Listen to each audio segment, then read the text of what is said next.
Maintenant, abordons une autre chose concernant ce témoignage. Et sur cette montagne est anéanti le voile qui est sur tous les épaules, la couverture qui couvre toutes les nations. Il engloutit la mort pour toujours. Ésaïe 25, 7, 8. Sur cette montagne Sion, le témoignage est pour le triomphe complet du Seigneur sur la mort, le témoignage d'une vie qui vainc la mort. Cela procède de son absolu Seigneur, oui. C'est une partie de cela. Mais elle se manifestera là où le Seigneur obtiendra le peuple de Sion. Et vous aurez un témoignage de vie inhabituel. La chose que nous devons toujours considérer, c'est que si vous obtenez un peuple qui soit entré dans ce que Sion signifie, en parvenant à la plus pleine pensée que Dieu possède en son Fils, vous trouvez la vie. Oh, je vous dis que je chéris cet aspect du témoignage très chèrement, immensément. Pour moi, c'est le plus important que nous soyons même maintenus dans la vie.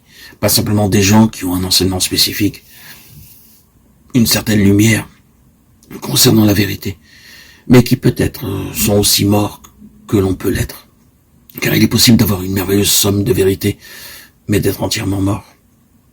Cependant, que l'enseignement soit ou non compris par les gens qui viennent, notre désir, c'est que la première chose qu'ils rencontrent et enregistrent ce soit quelle vie il y a ici. Non pas quel enseignement il y a ici, mais quelle vie. Dans une telle atmosphère, vous avez de la croissance. Vous vous trouvez vous-même revitalisé. Oui, la mort a été engloutie. C'est cela le témoignage. C'est une partie du témoignage pour Israël. Et qui dira que l'Église dans son ensemble n'a pas besoin de connaître d'une manière nouvelle la puissance de sa vie de résurrection? Est-ce que ce n'est pas cela qui est justement nécessaire? C'est réellement ce que beaucoup recherchent. Ils essaient de l'obtenir dans de grands mouvements organisés. Ils ressentent ce besoin de vie pour réagir contre la mort qui a fait son entrée. Cela ne doit pas être pris pour un jugement ou une critique. Mais nous pouvons dire que cette vie ne peut jamais être fabriquée. Elle ne peut jamais venir à la suite de grands efforts. Elle est là où le Seigneur ressuscité est élevé. Là où il a sa place. Et cette place est seulement la conséquence d'un travail. Vous devez souffrir pour cette vie. Vous ne pouvez pas l'obtenir à bas prix. Vous ne pouvez pas la produire par des moyens humains. Elle peut seulement surgir hors de la mort par la résurrection. Et cela coûte. Dans le verset 6 d'Ésaïe 25, nous lisons cela. L'Éternel des armées prépare à tous les peuples sur cette montagne un festin de mets succulents, un festin de vin vieux, de mets succulents pleins de moelle, de vin vieux clarifié. Ésaïe 25, 6. Sur cette montagne, pour un témoignage à Israël.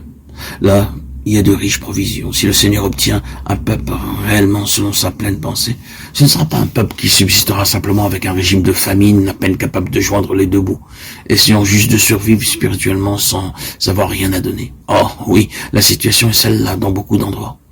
Vous ne croiriez pas le nombre de lettres qui me parviennent de toutes les parties du monde avec des termes semblables à cela. Je ne peux trouver nulle part de la nourriture spirituelle, on ne peut rien trouver dans toute cette contrée. Nous sommes morts de faim.